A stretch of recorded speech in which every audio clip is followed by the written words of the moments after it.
Baik, Assalamualaikum warahmatullahi wabarakatuh. Selamat siang teman-teman semua.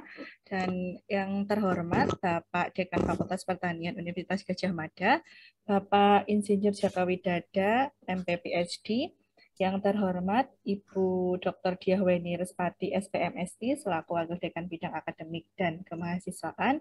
Dan yang terhormat narasumber kita, Ibu Silvatera Ayu Puspitasari, SPMSC, dan teman-teman semua yang berbahagia.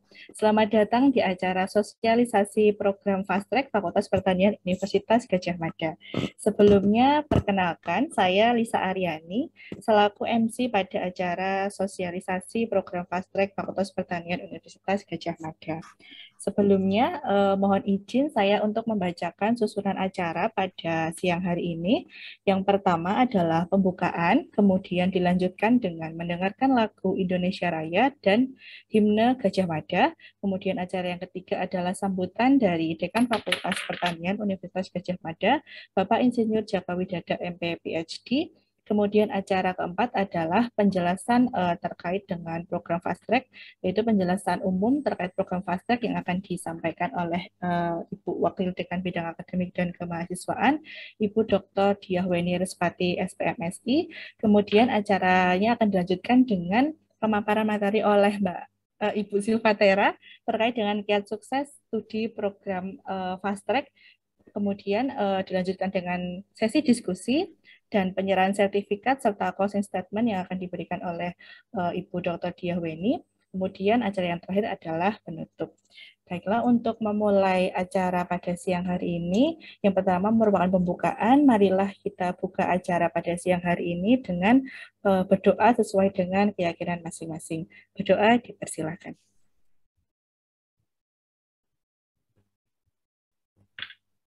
Baik, tidak ada kata cukup dalam berdoa.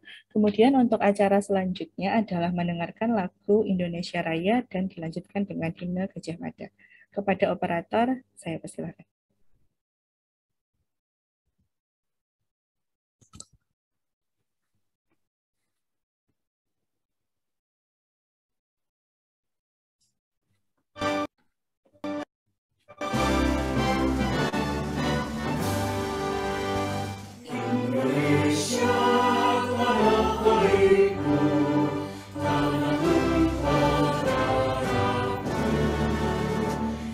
Salam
Baik, untuk acara selanjutnya adalah sambutan dari Dekan Fakultas Pertanian Universitas Gadjah Mada kepada Bapak Insinyur Jaka Widada MPPSD. Saya persilahkan. Assalamualaikum warahmatullahi wabarakatuh. Terima kasih Bu Weni, Mbak Hera, Pak Ajis, kemudian panitia juga teman-teman mahasiswa semua yang saya sayangi. Saya kira hari ini adalah kesempatan baik ya. Jadi kita akan menggenjot jumlah mahasiswa fast track untuk S2 kita, karena kita sudah punya fasilitas penelitian yang cukup bagus di Agrotropical Learning Center. Jadi Agrotropical Learning Center itu adalah kita dedikasikan untuk mahasiswa pasca sarjana, sehingga kita butuh mahasiswa pasca sarjana sebanyak-banyaknya. Demikian juga kita selain kuantitas tapi juga kualitas, sehingga mahasiswa S1 yang dari fakultas ini diharapkan sebanyak-banyaknya bisa lanjut ke S2 di Fakultas Pertanian, karena ini dengan program fast track ini nanti akan menghemat waktu. Kalau di poster itu dituliskan 5 tahun dapat 2 ijazah, itu luar biasa ya. Bahkan seandainya biaya sendiri pun SPP-nya hanya tambah 2 semester, ya, SPP 2 semester. Kami juga akan mengundang beberapa donatur untuk memberikan beasiswa, kemudian juga kita akan berkolaborasi dengan bank untuk memberikan pinjaman lunak. Ya. Pinjaman lunak itu nanti dibayar setelah Anda semua bekerja, dan itu juga bunganya sangat ringan. Kemudian di samping itu juga ada program part-time.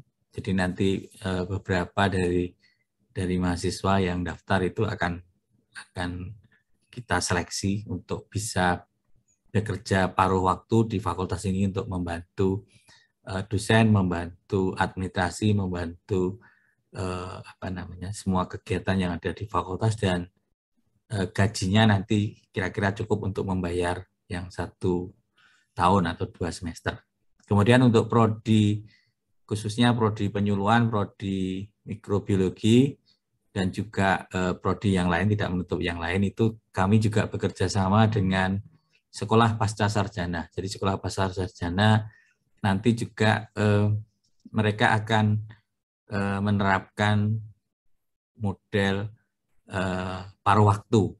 Jadi nanti kesempatan ini bisa diambil di fakultas, tapi juga bisa diambil pasca sarjana, karena mereka juga tadi sudah kami bicarakan untuk yang 2 semester ini bagaimana cara membayarnya. Bisa kalau orang tuanya mampu, bisa dari orang tuanya. Kalau anaknya berkeinginan atau mahasiswanya berkeinginan kuat, bisa lewat loan dari bank, atau yang prestasinya bagus nanti bisa dapat beasiswa, atau yang ingin bekerja, mempunyai pengalaman kerja, bisa lewat paruh waktu. Jadi banyak peluang, dan mudah-mudahan karena ini kesempatan yang baik, jadi dari segi waktu, dari segi semangat ya. Jadi biasanya mahasiswa itu kalau di akhir-akhir tahun ke 4 itu semangatnya luar biasa tinggi, sehingga kalau 1 tahun ini digenjot terus sampai S2, maka sampai mendapatkan ijazah 2 semangatnya belum turun. Tapi kalau nanti ditinggal kerja dulu, kemudian lulus dulu mencari pekerjaan dan sebagainya, biasanya semangatnya akan mengendor, sehingga untuk masuk S2 lagi itu akan butuh tambahan energi yang cukup banyak. Saya kira itu dari saya. Mudah-mudahan nanti dari pengalaman Mbak Tera, terima kasih Mbak Tera sudah berkenan untuk sharing, kemudian juga beberapa tambahan dari Bu Weni, saya kira bisa memperjelas bagaimana fast track ini akan kita kembangkan di fakultas ini. Terima kasih. Assalamualaikum warahmatullahi wabarakatuh. Waalaikumsalam warahmatullahi wabarakatuh. Jadi terima kasih Pak Jaka atas sambutan yang diberikan.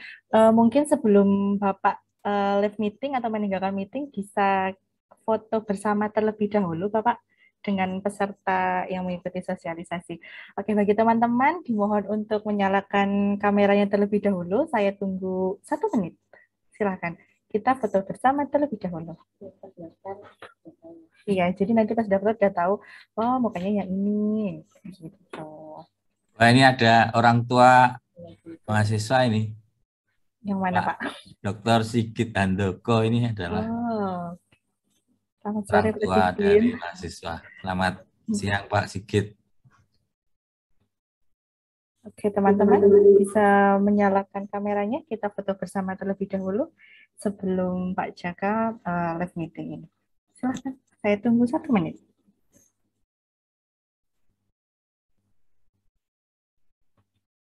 Oke, Raffi dan Ari Susanti.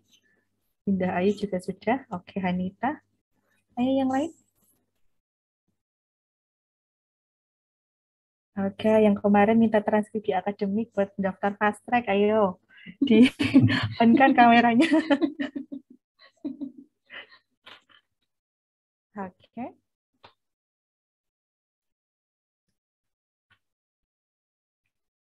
Oke, yang ada yang sedang di lahan juga.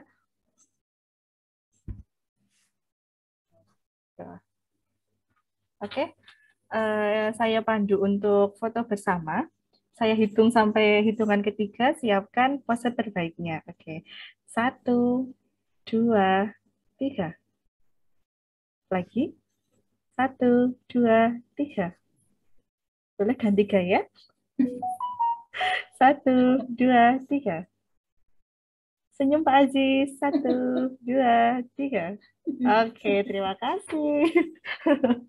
Oke, kita lanjut. Terima kasih. Ya, terima kasih Pak Dekan atas sambutannya. Ini punya undang orang. Terima kasih. Oke, izin untuk share screen kembali. Baik, terima kasih untuk Pak Dekan atas sambutan yang diberikan.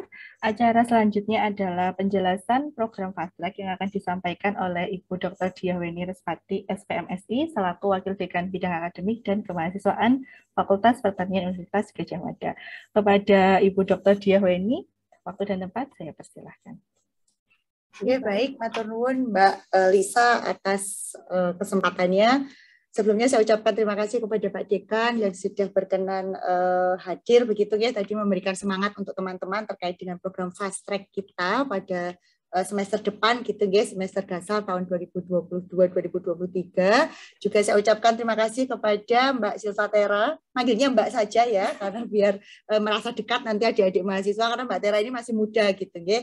Jadi Mbak Silva Tera, terima kasih sudah berkenan hadir juga nanti untuk sharing pengalaman gitu ya, terkait apa yang dulu sudah dikerjakan oleh Mbak Tera. Dan ini tadi seperti yang disampaikan Pak Dekan itu luar biasa ya, bahwa kalau dulu nanti boleh Mbak Tera berbagi cerita gitu ya. Dulu zaman Mbak Tera itu tidak ada beasiswa gitu ya. Tadi yang disampaikan oleh Pak Dekan, tidak ada pinjaman lunak yang tadi disampaikan Pak Dekan begitu. Nah, ini adalah kesempatan yang sangat baik untuk teman-teman bahwa saat ini Pak Dekan begitu ya, dari dekanat, dari fakultas itu sudah mengupayakan kemudahan bagi teman-teman untuk dapat lanjut ke program master melalui jalur fast track kan begitu nggih. Dan juga terima kasih ini untuk Pak Ayis yang sudah berkenan hadir, kemudian juga Pak Sigit matur nuwun sudah bergabung juga pada siang hari ini, dan juga teman-teman yang berbahagia dan juga saya sayangi seperti Pak Dekan yang menyayangi teman-teman gitu.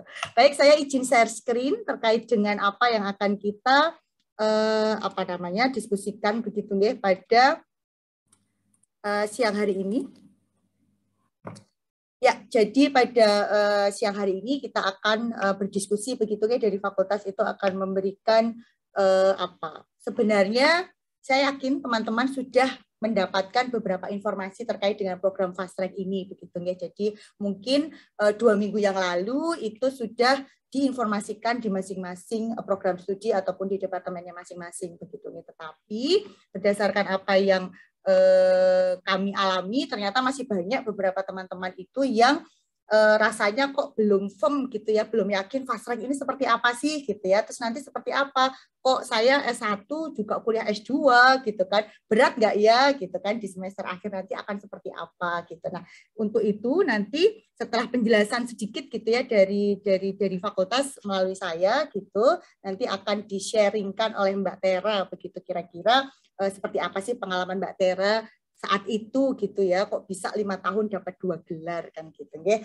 Oke, jadi teman-teman yang perlu dipahami gitu ya terkait dengan program fast track, tadi Pak Dekan sudah menyampaikan bahwa program fast track ini adalah salah satu upaya gitu ya, upaya untuk teman-teman ini mempercepat untuk mendapatkan gelar master kan gitu ya. Jadi kalau misalnya teman-teman itu secara reguler itu kan teman-teman mendapatkannya adalah saya sekolah dulu S1, alhamdulillah bisa lulus 4 tahun gitu ya, sesuai dengan apa yang sudah diprogramkan di masing-masing program studi, bahwa lulus sarjana itu ya 4 tahun kan gitu.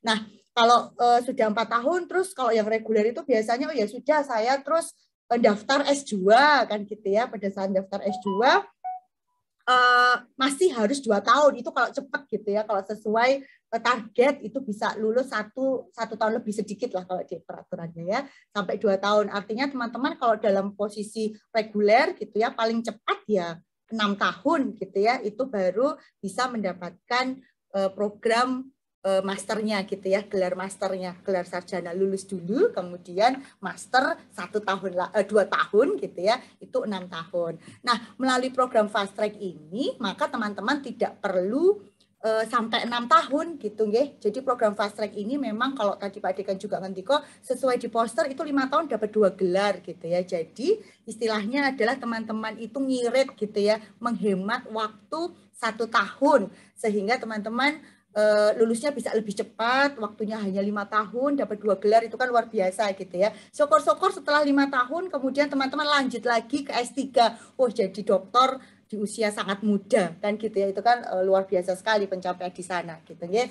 Nah, jadi kalau mendasarkan pada skema ini gitu ya, tadi yang sudah kami sampaikan bahwa program S1 itu kan kami rancang memang 4 tahun gitu ya. Jadi untuk teman-teman begitu, untuk yang program fast track ini memang pada semester depan itu akan diambil oleh teman-teman yang di angkatan 2019 gitu ya. Artinya apa? Artinya teman-teman yang saat ini di posisi semester genap ini adalah di semester 6 kan gitu ya. Jadi pada saat ini semester 6 teman-teman mempersiapkan diri untuk mendaftar program fast track di semester 7-nya gitu ya. Jadi semester 7 di program sarjananya dan semester 1 di program masternya kan gitu ya. Jadi di sini kalau teman-teman lihat di tayangan yang saya tampilkan ini begitu ya. Jadi nanti di semester 7 teman-teman saat menempuh semester 7 teman-teman juga akan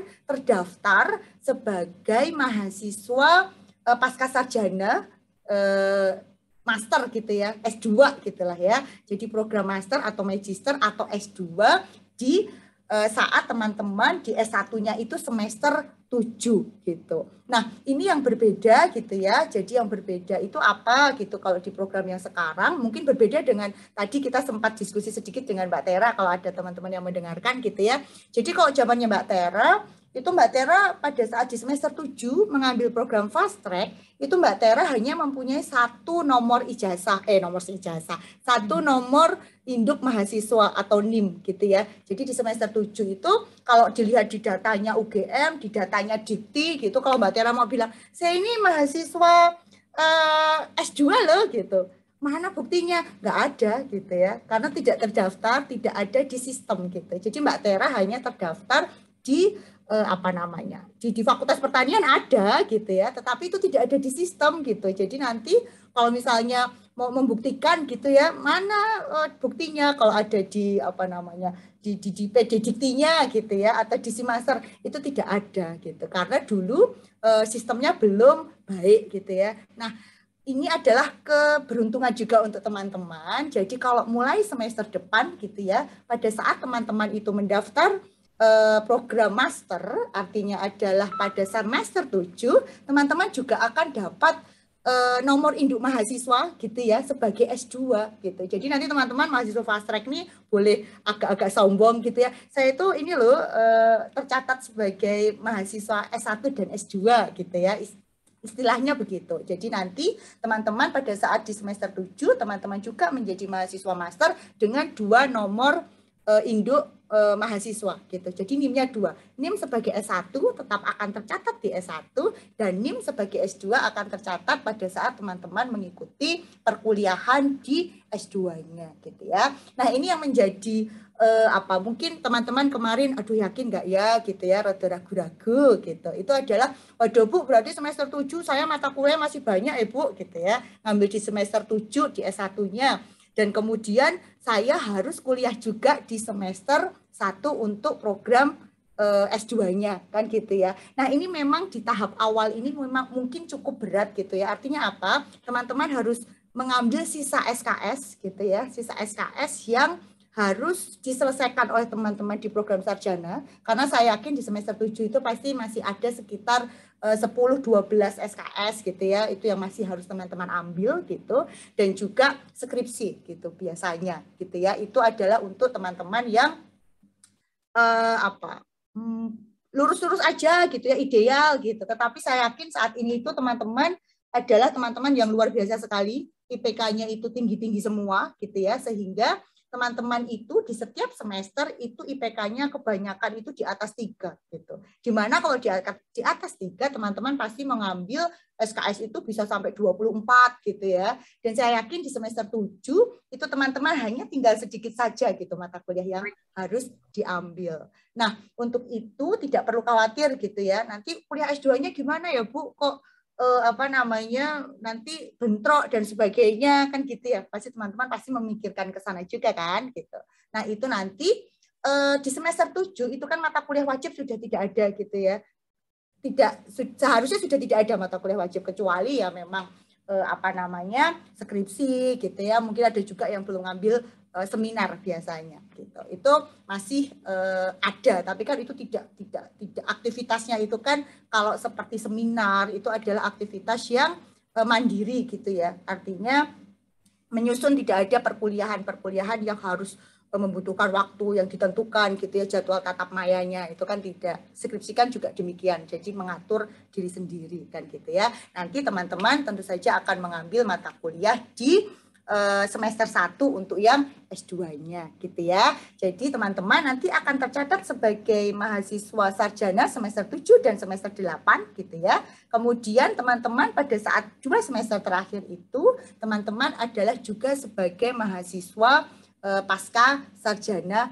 S2 gitu. Semester 1, semester 2. Untuk itu di semester 7 dan semester 8 ada irisan di sana gitu ya. Jadi ngambilnya bareng, semester 7, semester 1 S2, semester 8, semester 2 S2 gitu ya. Tapi tidak masalah kenapa begitu, dan ini kenapa kok yang ikut nggak banyak gitu ya. Karena memang nanti setelah ini saya sampaikan syarat-syaratnya gitu ya. Untuk program fast track ini memang diperuntukkan gitu bagi mereka yang extraordinary gitu ya dalam tanda kutip. Jadi saya yakin yang bergabung hari ini adalah mahasiswa-mahasiswa kebanggaan Fakultas Pertanian yang extraordinary dengan capaian akademis yang baik, dan pasti juga mempunyai kemampuan untuk memanage waktu dengan baik juga gitu ya. Saya yakin yang bergabung siang ini adalah yang kebanggaan Fakultas Pertanian dan calon pemimpin bangsa gitu ya nanti ke depan gitu. Nah, kemudian pertanyaan selanjutnya gitu ya. Pertanyaan selanjutnya adalah, Bu, kalau seperti ini kan saya jadi 2 NIM gitu. Terus nanti saya bayar UKT-nya bagaimana ya, Bu? Gitu ya. Saya mau bayar UKT S1 sama S2 gitu. Tidak gitu ya, teman-teman ya. Jadi ini yang salah satu keberuntungan gitu. Jadi kalau teman-teman mengambil program fast track ini, nanti UKT yang akan dibayarkan oleh teman-teman pada saat di semester 7 dan juga semester 8 itu adalah UKT S1 gitu ya. Jadi semester 7, semester 8 UKT-nya adalah UKT S1.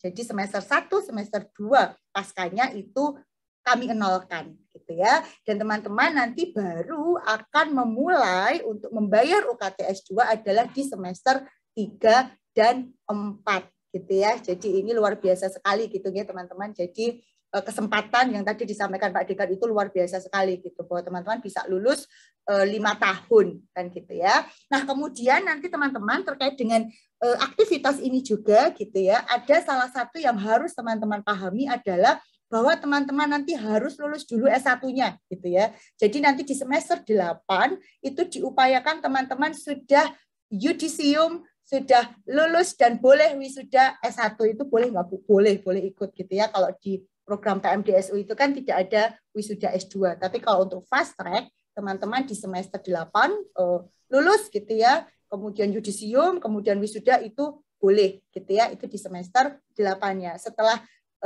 lulus ini, kemudian teman-teman tinggal menyelesaikan, misalnya di bagian ini pasti hanya tinggal penelitian gitu ya, itu baru diselesaikan oleh teman-teman untuk mendapatkan gelar masternya. Mungkin nggak Bu, kurang dari 5 tahun itu bisa lulus gitu ya. Kalau zaman Mbak Tera mungkin agak sulit untuk lulus kurang dari 5 tahun ini gitu. Kenapa? Karena Mbak Tera terdaftarnya itu sebagai mahasiswa pasca sarjananya itu adalah setelah di sistem gitu ya, didaftarkan di PDDikti itu adalah di semester 3.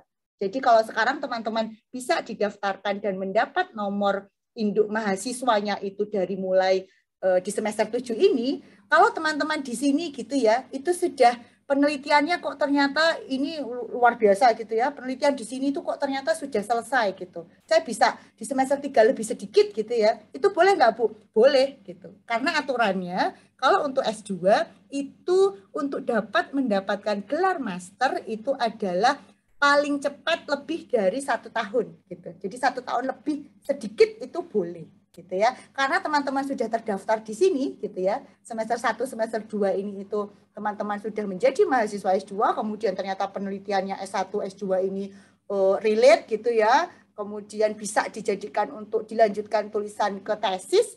Di sini selesai, teman-teman kurang dari 5 tahun bisa nggak? Bisa. Menyalahi aturan nggak? Tidak. Gitu ya. Yang penting sudah lulus S1-nya dulu, kemudian diselesaikanlah tugas akhirnya di sini. Jadi seperti itu ya teman-teman, nanti kalau akan ada yang ditanyakan boleh gitu. Nah, ini adalah persyaratan yang tadi saya sampaikan gitu, bahwa teman-teman ini adalah mahasiswa yang saat ini adalah aktif di semester 6. Jadi memang yang diizinkan untuk mengambil fast track semester depan adalah teman-teman di semester 6.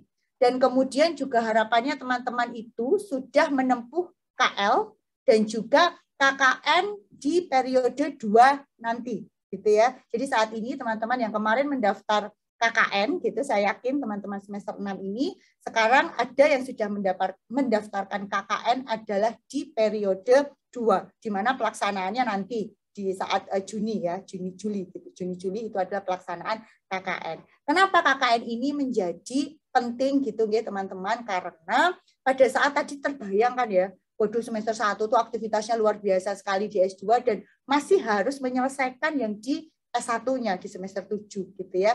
Jadi tidak mungkin teman-teman mengikuti program KKN meninggalkan kampus itu kan wis tambah pusing gitu ya. Jadi nanti monggo teman-teman ini yang harus, kenapa kemarin banyak yang nanya, Bu kenapa itu KKN-nya bagaimana ya Bu gitu kan. Nah itu kenapa kok harus sudah dilakukan itu alasannya gitu ya. Dan kemudian ini tadi SKS-nya jelas ini adalah untuk yang normal gitu ya. Saya yakin teman-teman extraordinary di sini sudah lebih dari 120 SKS gitu.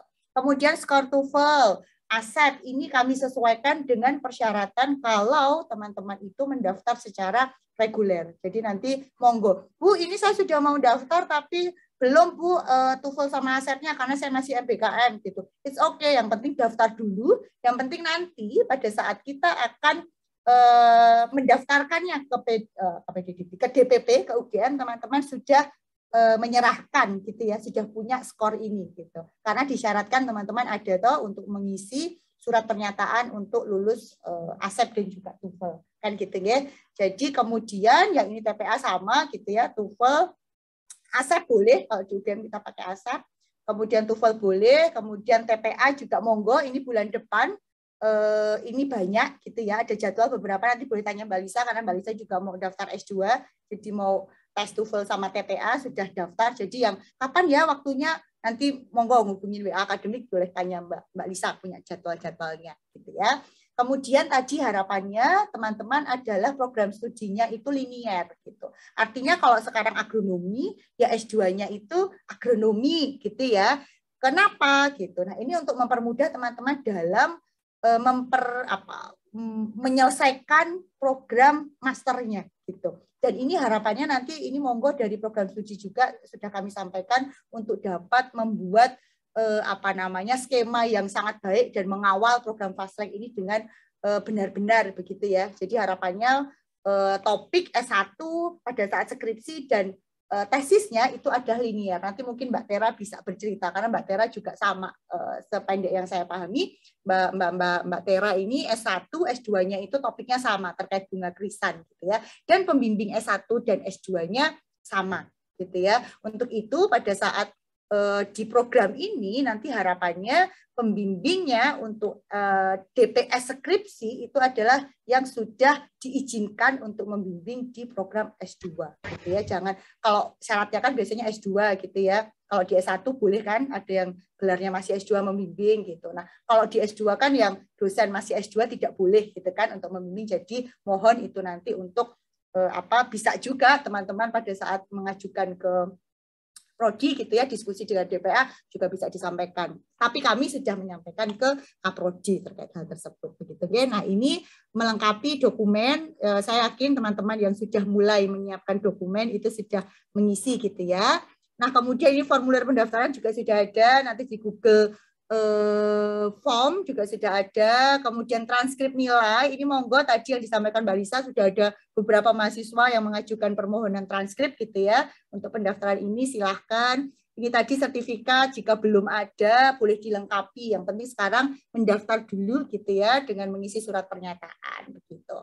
Kemudian surat komitmen penyelesaian program studi sarjana, ini juga penting tadi seperti yang saya sampaikan karena ada persyaratan dari Dikti gitu ya, bahwa program fast track ini pada saat wisuda S2-nya ya harus sudah wisuda S1 gitu. Jadi jangan sampai program S1-nya belum lulus, S2-nya sudah selesai. Nah, itu seharusnya tidak terjadi gitu ya. Untuk itu komitmen penyelesaian program studi sarjana S1 itu nanti mohon untuk teman-teman juga melengkapi. Kemudian rekomendasi dosen DPA ini penting gitu ya, karena program ini pasti harus ada komitmen tidak hanya dari teman-teman tapi juga dari pengelola dan juga dosen gitu ya.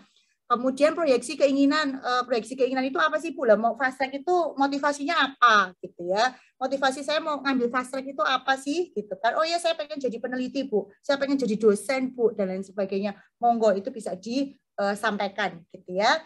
Nah, kemudian proyeksi karir tadi sama gitu ya, motivasinya apa, terus karir setelah lulus itu apa gitu. Tapi kan ada mahasiswa yang, kok kamu nggak pengen fast track tuh? Lah ngapain tuh saya S2 gitu, karena saya pengennya itu nanti kerjanya itu jadi manajer di perkebunan dan lain sebagainya yang tidak membutuhkan gelar S2 gitu. Yaitu cerdas juga mahasiswanya gitu ya. Jadi benar-benar teman-teman mengikuti program fast track ini sudah tahu saya itu lulus mau ngapain gitu ya. Itu penting sekali karena itu menjadi modal komitmen teman-teman untuk menyelesaikan apa yang sudah dimulai kan gitu ya. Kemudian outline penelitian juga disampaikan karena ini penting juga untuk tadi menentukan dosen pembimbingnya gitu ya, dan programnya akan seperti apa ke depan gitu ya untuk S1 dan S2-nya kan gitu ya. Ini sedikit lagi. Nah, ini yang menarik tadi disampaikan Pak Dekan bahwa kita ada program beasiswa gitu ya. Jadi di masing-masing departemen saya yakin sudah mengumumkan terkait dengan program beasiswa ini, di mana program beasiswa ini nanti teman-teman akan membantu bekerja secara part-time gitu ya. Jadi bekerja secara part-time di mana gajinya lah ya atau honor atau insentif sebagai part-time itu harapannya gitu ya akan disimpan oleh teman-teman gitu untuk nanti membayar UKT pada saat semester 3 dan 4 gitu ya. Jadi nanti part-time 1 tahun pada saat teman-teman masih mengambil semester 7-8 dan juga tadi ya semester 1-2 di magister gitu, itu akan dibayar tiap bulan gitu ya dananya, kemudian nanti harapannya akan ditabung teman-teman gitu ya. Kami percaya teman-teman sudah dewasa dan harapannya akan dimanfaatkan dana tersebut nanti untuk membayar SPP atau UKT gitu ya di semester 3 dan 4 di program magisternya.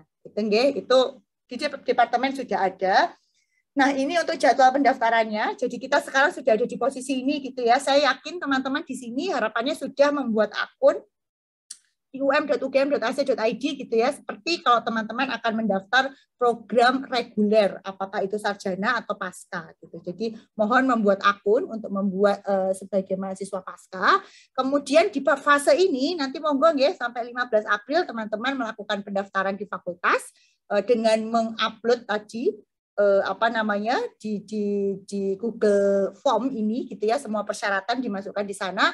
Kalau ada permasalahan boleh tanya ke WA Akademik dengan Mbak Lisa, nanti akan dibantu untuk menyelesaikan atau memberi solusi gitu ya, kira-kira seperti apa.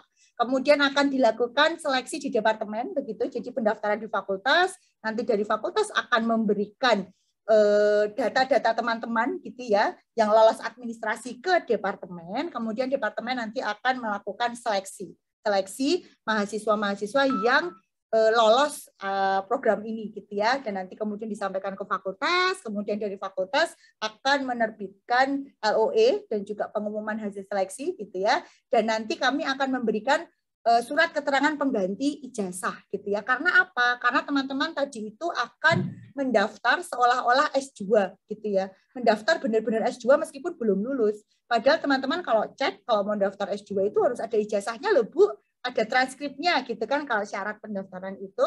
Nah, itu boleh diganti dengan surat nanti dari fakultas, surat keterangan untuk menggantikan ijazah tersebut. Jadi teman-teman nanti menguploadnya gitu ya, itu adalah surat keterangan pengganti ijazah gitu nggih. Dan nanti di sini tanggal 17 Mei ini nanti proses itu akan dilakukan oleh fakultas untuk mendaftarkan teman-teman di DPP gitu ya, melalui UM-UGM yang seharusnya dipakai reguler. Nah, di sini teman-teman yang tadi saya sampaikan persyaratan untuk TPA dan juga TOEFL itu harapannya sudah di sini gitu ya. 13 Mei ini sudah ada sertifikatnya begitu, sehingga pada saat kami harus mendaftarkan teman-teman ke DPP begitu itu sudah clear. Jadi persyaratan sudah lengkap semuanya. Gitu nggih. Jadi itu mungkin sedikit dari kami di fakultas. Saya kembalikan kepada Mbak Lisa, nanti kalau ada yang ingin didiskusikan bisa kita perkaya pada saat di diskusi gitu ya. Atur nuwun, saya kembalikan kepada Mbak Lisa. Baik, terima kasih Bu Weni atas penyampaian sedikit materi terkait program Fast Track Fakultas Pertanian Universitas Gadjah Mada.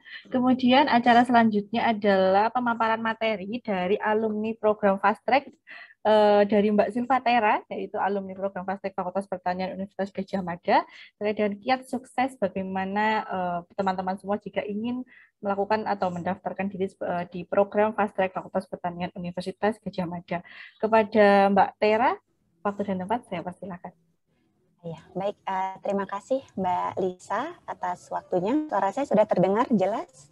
Sudah terdengar. Ya, baik. Sebelumnya saya ucapkan terima kasih kepada Bapak Insinyur Jaka Widada, MP PhD, selaku Dekan Faperta UGM, lalu juga Ibu Dr. Diah Weni Respati, SPMSI, selaku Wakil Dekan Bidang Akademik dan Kemahasiswaan.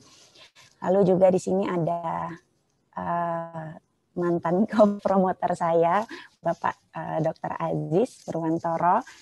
Terima kasih atas kesempatannya dan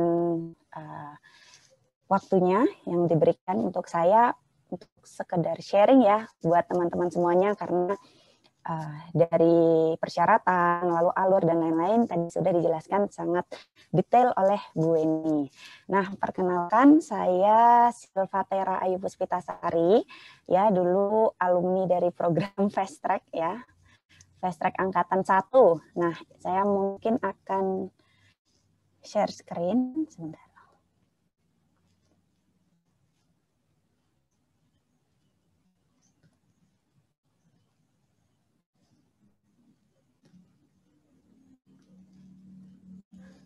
Oke. Ya, nah saya termasuk Fast Track angkatan 1 ya. Jadi yang mau saya katakan pertama-tama ya untuk ini teman-teman atau adik-adik ya, sebenarnya tadi ngomongnya teman-teman ya. Untuk teman-teman semua ya, itu adalah banyak-banyaklah bersyukur. Karena seperti tadi yang sudah dijelaskan dari Pak Jaka, lalu juga Bu Weni, itu banyak sekali kemudahan dan banyak sekali yang bisa mempercepat ya, dan tidak membuat bingung teman-teman semuanya. Jadi banyak-banyaklah bersyukur karena teman-teman sudah ada di posisi ini dan mendapatkan kesempatan yang sangat luar biasa ini. Nah, baik, jadi ini saya sedikit sharing tentang pengalaman saya sebelum saya menjadi sekarang, dan saya sangat berterima kasih dengan adanya program Fast Track ya. Jujur saya sangat-sangat, kalau sekarang masih melihat proses yang kemarin tuh rasanya saya sangat-sangat merinding, bahkan kayak wah ternyata bisa juga ya sampai di titik ini. Saya disclaimer dulu, saya bukan orang yang 100% pintar, bukan orang yang 100% rajin, bukan orang yang bukan termasuk yang sangat-sangat unggul, bukan juga termasuk yang ya pasti tahu ya kalau di angkatan itu pasti kadang ada yang unggul dan ada yang biasa-biasa aja. Nah, tapi ternyata hal seperti itu bukan menjadi tolak ukur ya, dan bukan juga di ranah kita untuk membandingkan tujuan orang dengan tujuan kita. Jadi balik lagi ke diri kita sendiri. Nah, kalau kenapa sih teman-teman di sini tuh harus, ya kalau menurut saya ya harus ikut Fast Track, karena saya sudah merasakan ya dampaknya. Jadi saya mengatakan harus. Pertama yang jelas tadi lebih singkat waktunya belajar, lalu juga bisa lebih cepat, dan pastinya itu nanti akan jadi kebanggaan tersendiri buat teman-teman semuanya. Tidak hanya buat teman-teman, tapi percayalah bahwa di lingkungan teman-teman itu akan juga merasa ikut bangga dan ikut ke dalam euforia tersebut ya, euforia proses panjang dari sebuah perjalanan Fast Track. Oke, lalu ini di awal tuh biasanya ada yang ngomong kalau kenapa sih cepet-cepet, kenapa sih harus lulus cepat. Nah, itu pasti banyak sekali yang menggoda ya dengan kalimat seperti itu, banyak sekali. Kenapa? Ya nikmatin aja dulu kuliahnya, toh juga kuliah nggak datang 2 kali, hal-hal seperti itu. Tapi kalau yang ada di dalam pikiran saya adalah kenapa harus cepat, yaitu sama seperti ketika teman-teman mengerjakan laporan praktikum. Ketika teman-teman mengerjakan laporan praktikum itu 1 hari setelah praktikum selesai, itu teman-teman pasti sudah selesai dengan laporan tersebut dan bisa memikirkan yang lain. Nah, itu sama juga ketika teman-teman itu lebih cepat studinya, lalu sudah bisa selesai, teman-teman bisa mulai kehidupan yang lain lagi, bisa meraih mimpi-mimpi yang lain lagi, bisa meningkatkan taraf hidup yang lain lagi, dan challenge kehidupan itu pasti nanti akan terus meningkat. Nah, hal-hal yang seperti itulah yang harusnya ditanamkan. Jadi bukan terus nyaman dengan keadaan atau ya udahlah let it go gini-gini aja. Enggak, semuanya itu harus ada tujuan, semuanya harus ada kemauan dan keinginan. Nah, jadi itu mungkin kenapa harus, dan memang dampaknya sangat besar ya, apalagi untuk teman-teman di sini yang ingin bekerja sebagai di bidang pekerjaan yang menggunakan jenjang. Nah, itu sangat-sangat menurut saya tuh sangat-sangat bermanfaat ya. Nanti misalnya di sini ada yang ingin menjadi peneliti atau ingin menjadi dosen. Nah, itu kan syarat untuk S2 itu dibutuhkan. Nah, sama seperti yang saya itu sekarang menjadi dosen PNS di Universitas 11 Maret, dan ternyata memang saya menjadi dosen termuda, bahkan dengan mahasiswa pun, karena saya angkatan 2014, masih ada angkatan yang 2017 masih sering ke kampus, 2018 itu jaraknya sangat-sangat dikit. Jadi itu kalau dari saya ada rasa kebanggaan tersendiri. Nah, jadi ternyata saya dari umur muda bisa lebih berproduktif lagi dibandingkan umur saya sebelumnya. Nah, sebenarnya banyak sekali keunggulan-keunggulan, keuntungan-keuntungan dari fast track, dan yang pasti adalah satu, fast track itu merupakan hal yang baik ya. Menuntut ilmu itu adalah hal yang baik ya, walaupun nanti tidak mau bekerja jadi dosen, walaupun tidak mau bekerja jadi peneliti, mungkin ingin menjadi seseorang yang memang ingin mengupgrade ilmu, mengupgrade kehidupan, menambah pengalaman, itu bisa saja. Tidak harus untuk menjadi dosen maupun untuk menjadi peneliti. Nah, fast track ini adalah hal baik, menuntut ilmu adalah hal baik, dan kita dari dulu ya selalu sering mendengar dengan yang namanya berlomba-lombalah dalam kebaikan. Nah, ya seperti itu. Oke, saya sedikit sharing untuk masa lampau saya, masa lampau. Ya, jadi ini adalah kemarin saya waktu buat ini agak-agak terenyuh. Wah, ternyata bisa juga ya.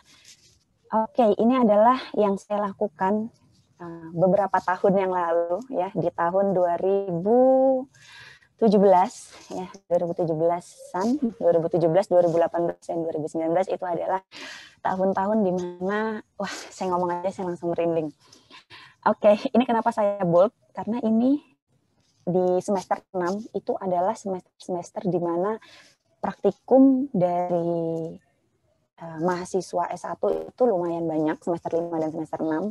Nah, lalu juga di situ adalah momen di mana KKN merajalela. Tiap hari kerjaannya rapat KKN, rapat kepanitiaan, rapat organisasi. Nah, jadi itu adalah masa-masa kegundah-gulanaan. Nah, gitu. Itu jadi kadang goyah untuk mahasiswa-mahasiswa.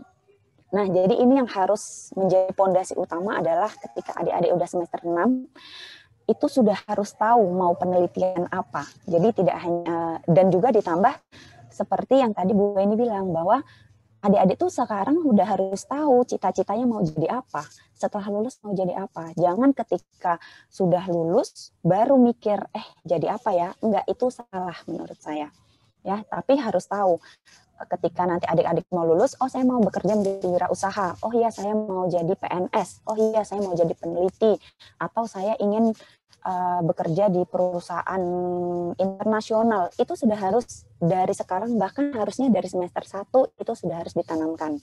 Nah, ini di semester 6, teman-teman semuanya udah harus tahu mau penelitian apa ya, udah harus, bukan lagi yang masih mikir, bukan lagi yang masih nanti dulu lah, apa ini ya, apa itu ya, jangan, tapi udah harus benar-benar tahu dan sudah membaca semua literatur yang terkait dengan penelitian tersebut ya.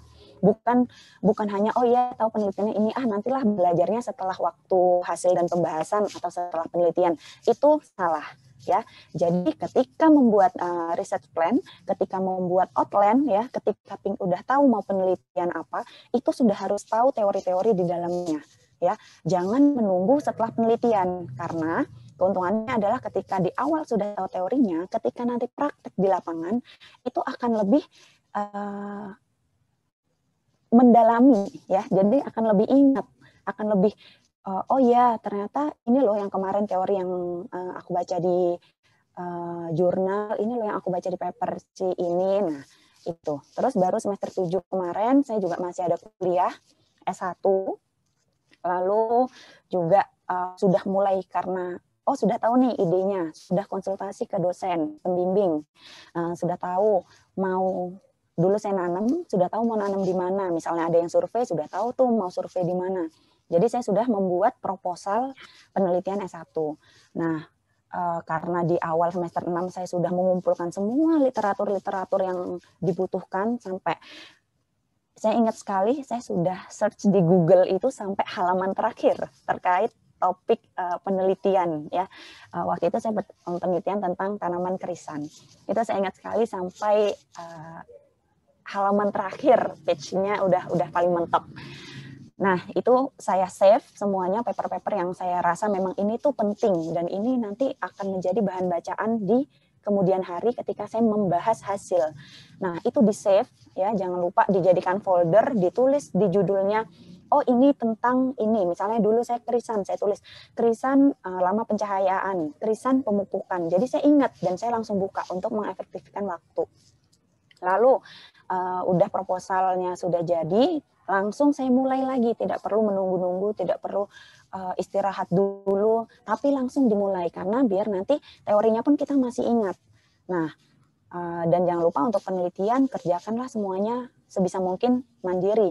Maksudnya kerjakanlah sendiri. Oh, jadi tahu pemupukannya seperti apa, lalu juga pengendalian, misalnya kalau budidaya ya, pengendalian OPT-nya seperti apa, persiapan lahannya bagaimana. Nah, itu sudah harus dikerjakan sendiri agar nanti itu sebagai bekal kita untuk ujian. Ya, jadi kita harus visioner ke depan. Oh, setelah ini itu tahapannya apa ya? Tahapannya apa ya? Nah, seperti itu. Di samping saya penelitian, ya. Jadi ini adalah saya ngerasa dulu ketika saya melakukan ini adalah hal yang bodoh, ya, hal yang ngapain sih? Tapi ternyata ini adalah hal yang menurut saya apa ya? Sesuatu yang oh ternyata dengan saya melakukan ini semua akan berjalan. Jadi ketika saya penelitian, saya tidak pernah menunda yang namanya input data. Karena ketika data itu sudah 2 hari, 3 hari, wah ya sudah, itu udah niat menginput sudah berkurang, sudah ketumpuk dengan hal-hal yang lain, belum lagi kegiatan-kegiatan yang lain. Nah, jadi ketika siang atau misalnya sore saya sudah dapat data pengamatan, pasti kan sudah punya ya data-data itu kalau udah penelitian, itu langsung diinput ke Excel dan gunakanlah Excel dengan format yang sesuai untuk nanti analisis data ya. Jadi tidak lagi mengubah lagi formatnya, tidak lagi mengubah ini susunannya beda, enggak. Jadi data apa yang ditulis itu sudah sesuai dengan yang untuk format menganalisis data. Jadi data semua sudah saya input ya. Dan ketika ada data yang bisa dianalisis, jadi kan kadang ada ya data-data yang hanya misal diambil 1 kali dan ternyata itu sudah bisa dianalisis, tapi padahal kita belum panen. Nah, segeralah analisis, jangan menunda. Jadi ketika ada data langsung kerjakan. Itu nanti akan membuat kita lebih ringan karena pasti setelah itu tekanan akan semakin besar. Jadi kita cicil ya, agar adik-adik teman-teman di sini pun tidak terlalu sepaneng ya. Itu diinput, dianalisis, dan ketika penelitian saya sudah masuk ke vegetatif akhir ya, saya sudah mulai menulis pembahasan ya. Jadi saya belum punya data, tapi saya sudah menulis hasil dan pembahasan. Ya, misalnya nih kalau dulu saya membahas tentang kan kondisi iklim.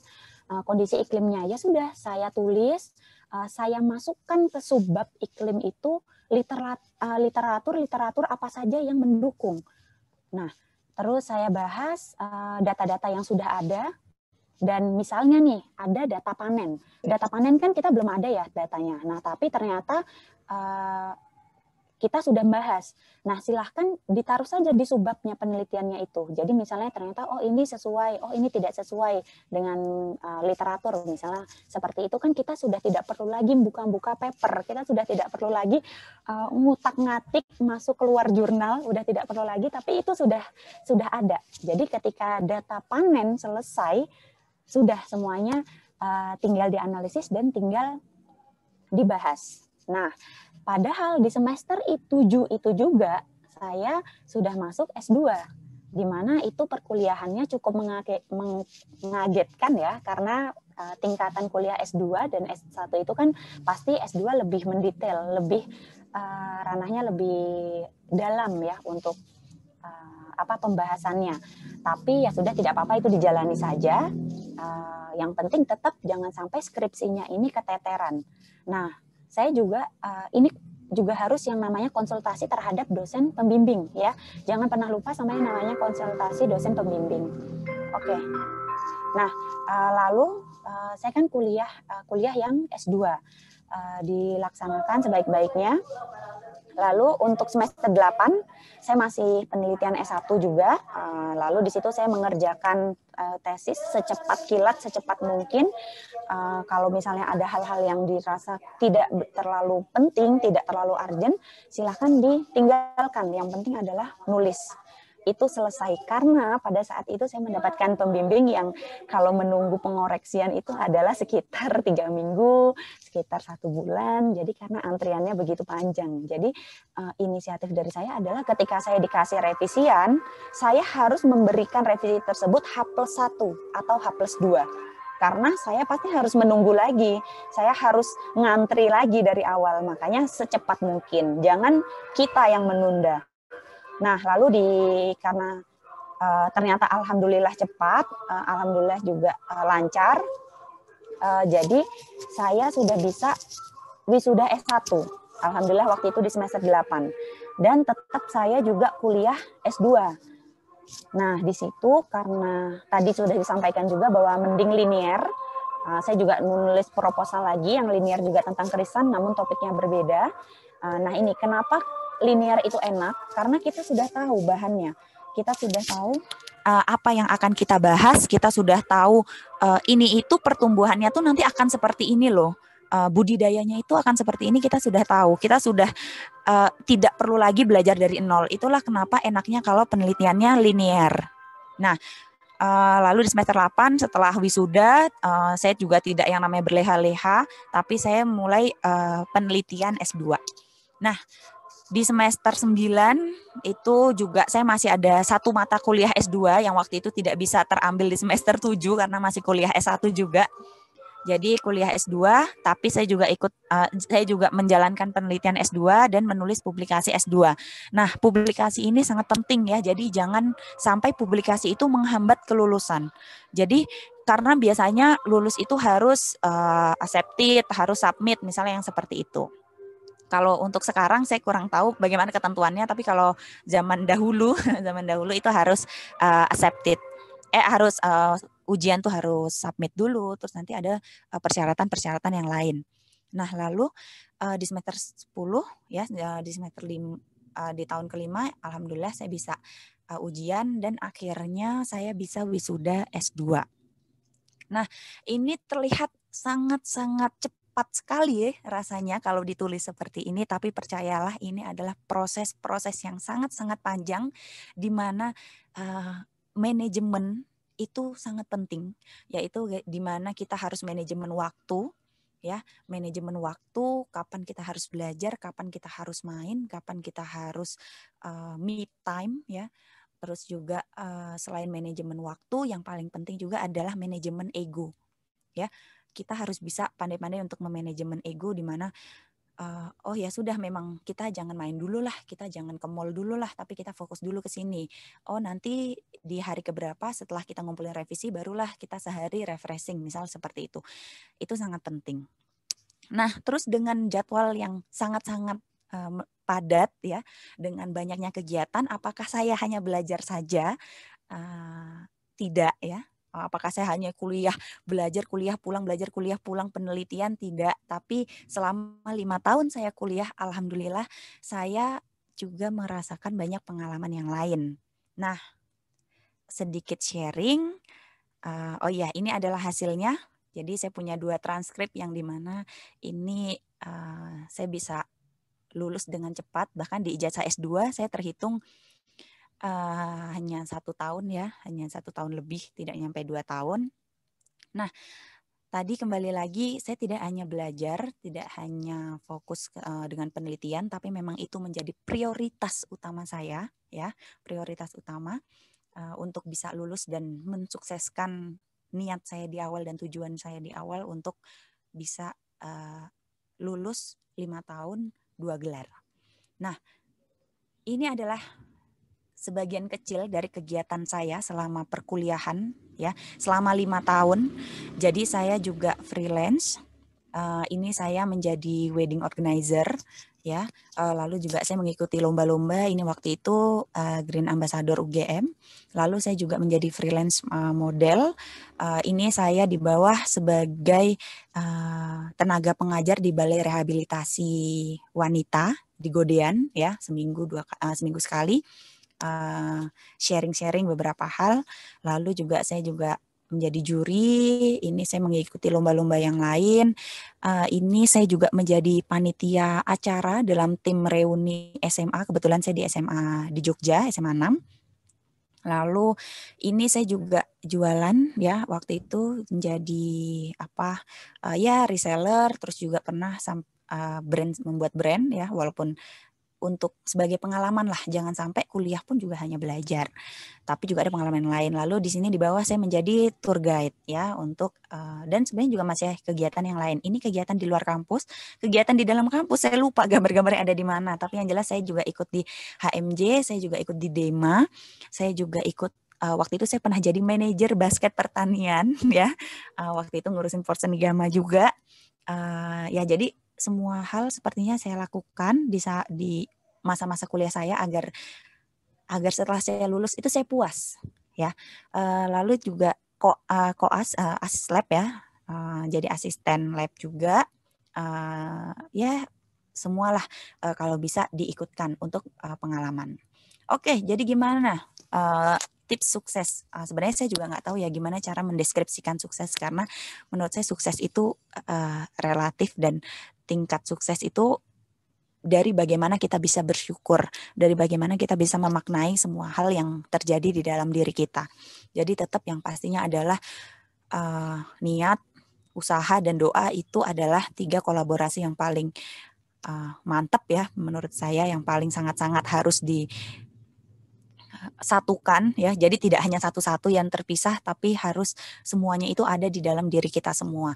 Yang pertama adalah niat. Nah, ini penting. Kenapa? Karena teman-teman di sini niat untuk ikut fast track apa? Apakah hanya untuk gaya-gayaan? Apakah hanya untuk sombong-sombongan? Apakah hanya untuk ya udahlah ikut aja?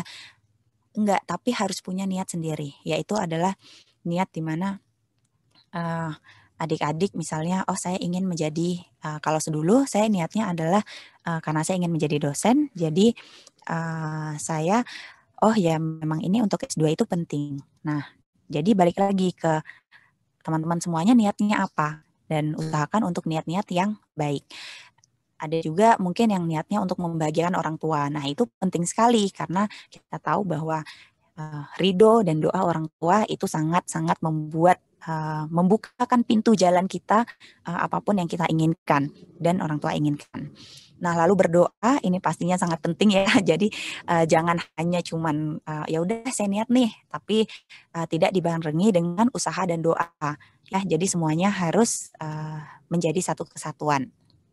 Dan usahanya pun jangan cuman yang usaha-usaha saja, tapi harus dengan effort yang maksimal sebisa mungkin yang teman-teman bisa lakukan. Dan doa pun jangan hanya asal doa, jangan hanya misalnya contohnya saya Islam, jangan hanya misalnya yang wajib-wajib, kalau perlu yang sunnah-sunnah itu semua juga dilakukan ya. Effortnya pun juga jangan hanya terbatas dengan rasa malas. Oke. Nah, jadi memang fast track ini ya tidak hanya tentang saya, tidak hanya tentang aku, tidak hanya tentang kamu, tidak hanya tentang institusi, tidak hanya tentang dosen ya, tapi adalah sebuah kolaborasi yang sempurna menurut saya. Jadi tidak hanya tentang satu aspek saja, tapi ini adalah sebuah kolaborasi. Nah, kolaborasi itu kolaborasi yang seperti apa? Nah, ini dari saya ada 5 kolaborasi yang menurut saya harus ada semua ya. Yang pertama pastinya di sini teman-teman semuanya tahu ya bahwa yang pertama adalah Sang Pencipta. Kita semua harus terkoneksi, tidak hanya ketika kita sedih saja, ketika kita pusing ngerjain laporan praktikum, ketika hanya pusing ngelihat revisi dosen ya, tapi ketika teman-teman semuanya merasakan bahagia, mendapatkan kemudahan, mendapatkan banyak kebaikan. Nah, itu jangan lupa untuk terus berkoneksi dengan pencipta teman-teman. Ya, jadi tingkatkan rasa syukur yang ada, dan ketika teman-teman di sini ternyata merasa kesulitan, merasa susah, merasa terhambat ya, percayalah bahwa namanya kehidupan itu pasti adalah hal-hal yang kurang enak ya. Tidak ada hidup yang benar-benar semuanya enak. Nah, kecuali kalau teman-teman semua itu mempunyai rasa syukur yang 100% ya. Karena saya pun sampai sekarang masih terus berusaha untuk meningkatkan rasa syukur. Nah, itulah yang membuat teman-teman pasti nanti akan bisa mengurangi rasa tekanan di dalam perkuliahan. Karena saya juga nggak bisa bohong ya bahwa fast track ini membuat pusing iya, membuat tekanan juga iya, dan merubah sistematika kehidupan ya, merubah hormonal kehidupan ya, itu juga pasti. Jadi jangan lupa untuk terus terkoneksi kepada Sang Pencipta. Oke. Lalu yang selanjutnya adalah orang tua ya. Jangan pernah lupa untuk terus meminta doa restu orang tua, untuk selalu minta doa diberikan kekuatan, kesehatan, kebaikan, kemudahan. Jangan pernah lupa, apalagi di sini untuk yang teman-teman yang kadang ngekos, jangan lupa untuk setiap hari telepon orang tuanya. Dan untuk misalnya yang orang tuanya mohon maaf sudah tiada, jangan lupa untuk terus didoakan ya. Nah, hal-hal yang seperti itu kadang sering tiba-tiba terlupa gitu, karena kita terlalu sibuk dengan kuliah, kita terlalu sibuk dengan revisi, kita terlalu sibuk dengan hal-hal yang aduh ini harus dikerjain sekarang, aduh deadline harus ini. Tapi kadang kita lupa bahwa ada hal-hal yang itulah sebenarnya yang banyak berkontribusi di dalam kehidupan kita sehari-hari ya. Jangan pernah melupakan doa dari orang tua, ridho dari orang tua, dan saya yakin teman-teman semua yang ada di sini itu pasti semua sudah minta doa restu dari orang tua. Dan saya rasa ketika teman-teman di sini nanti bisa menyelesaikan ini semua dengan baik, itu akan memberikan kebanggaan tersendiri bagi orang tua pastinya. Oke, selanjutnya dosen. Nah, ini juga penting ya, dosen. Tidak hanya dengan dosen pembimbing skripsi, tidak hanya dosen yang penelitian, tidak hanya dengan dosen penguji, tapi berkoneksilah dengan dosen-dosen di selain itu ya. Jadi jangan terus dosennya hanya 3, pembimbing sama penguji, terus hanya berinteraksinya sama itu saja. Tidak, tapi cobalah sharing dengan dosen-dosen yang lain, karena pasti kita tahu ya bahwa ketika saya jadi mahasiswa pun dosen pasti jauh lebih pintar, jauh lebih berpengalaman, jauh lebih lah dibandingkan saya yang hanya mahasiswa. Jadi ketika saya sharing dengan dosen, itu pasti nanti akan membuat memainkan logika kita, akan memainkan pola pikir kita menjadi lebih meningkat. Menurut saya seperti itu ya. Jadi sharing-sharing dengan dosen-dosen muda atau mungkin dosen-dosen yang sudah senior juga tidak apa-apa.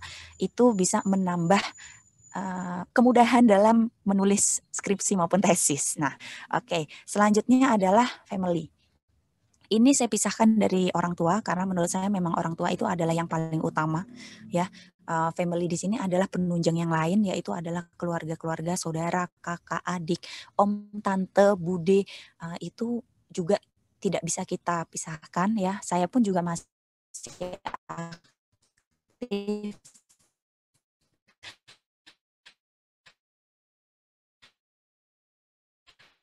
selalu ikut kegiatan. Saya orang Jogja, di mana orang hampir setiap bulan 2 minggu sekali ada kegiatan. Nah, saya tidak lupa untuk ikut di dalamnya.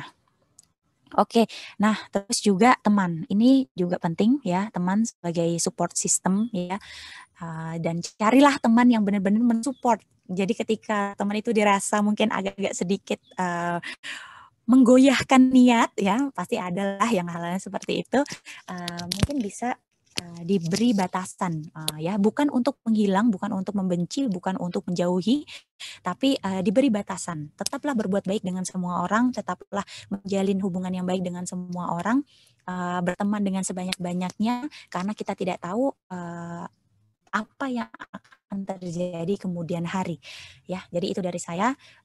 Nanti akan dilanjutkan ke sesi diskusi. Silahkan jika ingin tanya-tanya atau mungkin kalau misalnya nanti mau mengkontak saya lebih lanjut juga boleh, feel free ya. Saya sangat senang sekali untuk adik-adik saya di sini ya, teman-teman saya. Dan ini adalah yang terakhir, adalah momen yang paling sangat-sangat membahagiakan untuk saya adalah ketika saya bisa wisuda S2, ketika saya bisa menyelesaikan itu semua, dan ketika saya melihat senyum bangga dari kedua orang tua saya. Ya, jadi jangan pernah menyerah ya, terus semangat, terus berusaha, dan ingatlah bahwa ada senyum dua orang yang teman-teman di sini nggak akan pernah lupa ya. Baik, itu dari saya. Mohon maaf mungkin jika lewat waktu, dan kurang lebihnya saya mohon maaf apabila ada kesalahan dan ada yang kurang berkenan. Semoga bisa diambil yang baik ya, yang kurang baik mungkin bisa dibuang ya. Sukses selalu buat teman-teman semuanya di sini. Baik, saya kembalikan lagi ke Mbak Lisa. Baik, terima kasih Mbak Tera atas pemaparan materi yang luar biasa. Kemudian sesi selanjutnya adalah diskusi kepada teman-teman mahasiswa yang ingin bertanya terkait mungkin pengalaman Mbak Tera yang lebih dalam lagi terkait dengan program Fast Track ini, atau prosedur program Fast Track atau persyaratan-persyaratan bisa ditanyakan ke Mbak Tera. Kemudian untuk terkait dengan persyaratan bisa ditanyakan ke Bu Weni selaku Wakil Dekan Bidang Akademik dan Kemahasiswaan. Silakan untuk teman-teman bisa bertanya melalui chat room di Zoom atau langsung raise hand. Begitu, silakan. Oh, monggo Pak Sigit. Jika ada yang ingin ditanyakan. Ngapunten Pak Sigit, sepertinya terkendala koneksi. Mohon maaf. Langsung. Monggo Bapak, jika ingin ada yang ditanyakan, bisa langsung ditanyakan mawon.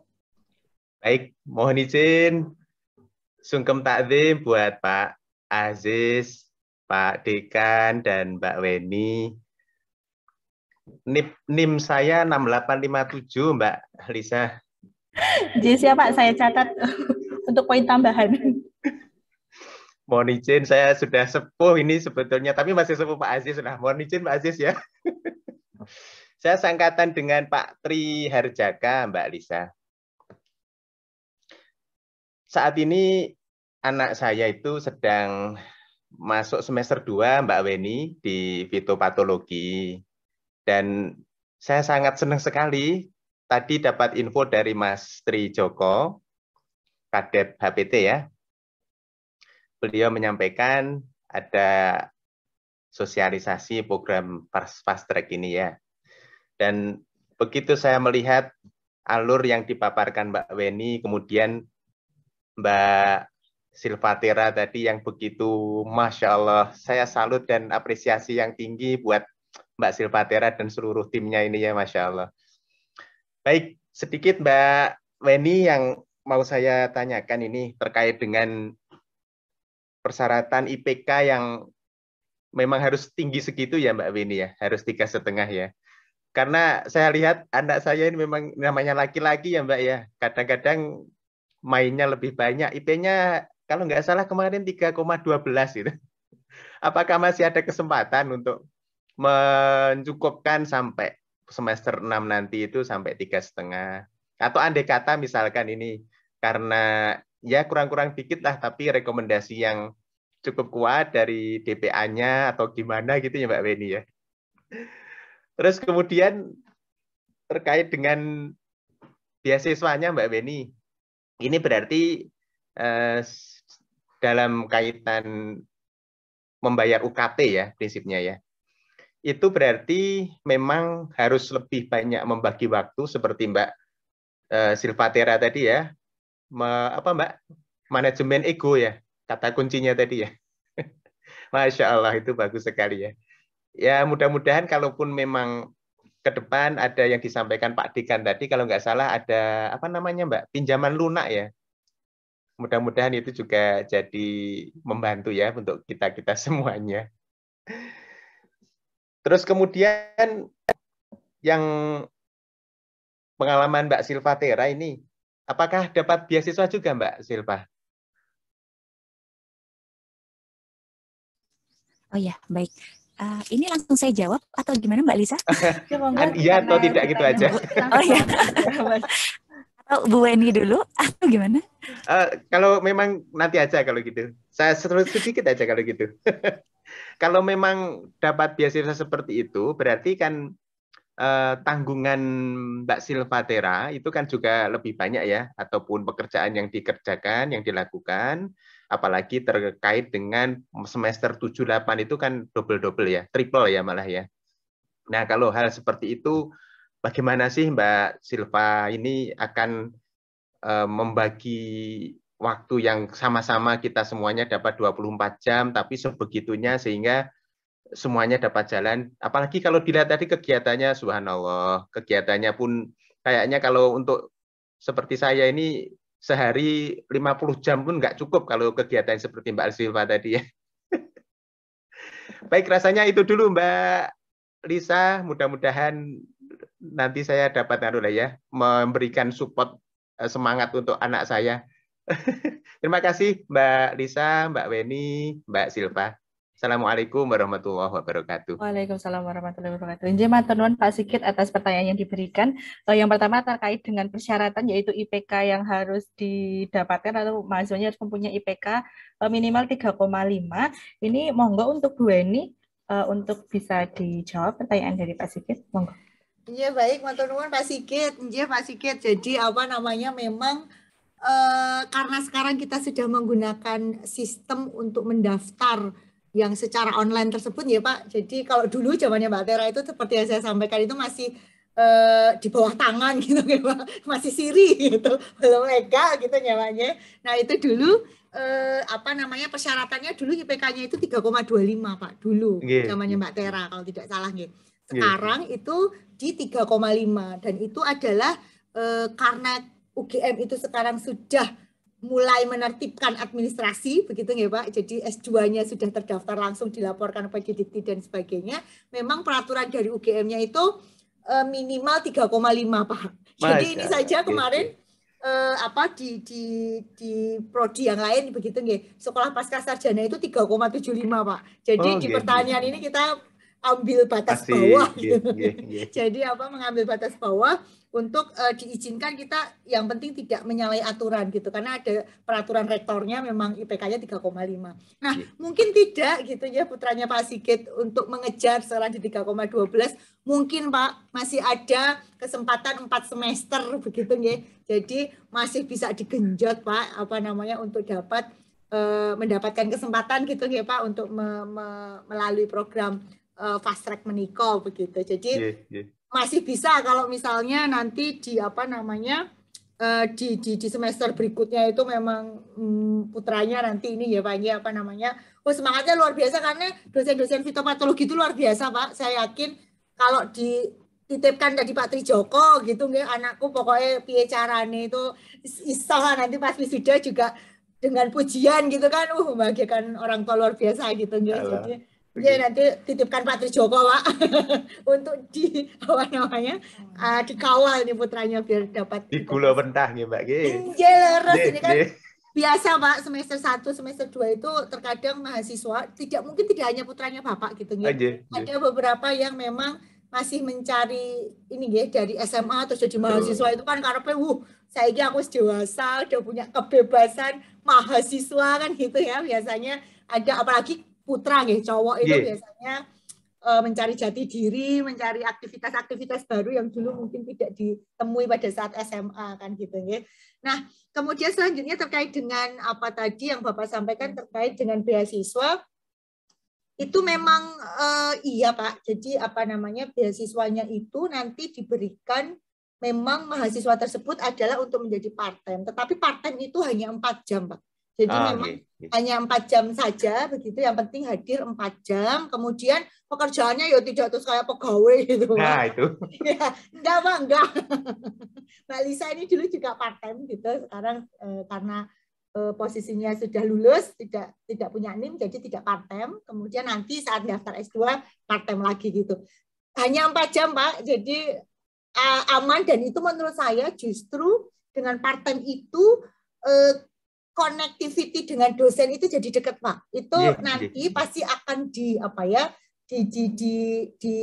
notice lah ya, atau diperhatikan gitu. Artinya pasti akan kelihatan terus. Jadi permasalahan di kami gitu, mahasiswa itu biasanya adalah komunikasinya, Pak. Betul. Itu generasi milenial sekarang itu terkadang permasalahan komunikasi itu kadang dosennya tidak golei gitu, atau kadang kalau misalnya tidak setelah penelitian, Pak, tiba-tiba hilang gitu, tidak bisa dikontak gitu. Hari ini tadi saya habis muji mahasiswa S1 itu penelitiannya 2020, kata pembimbingnya, ini Bu, soalnya ngilang lama banget tiba-tiba.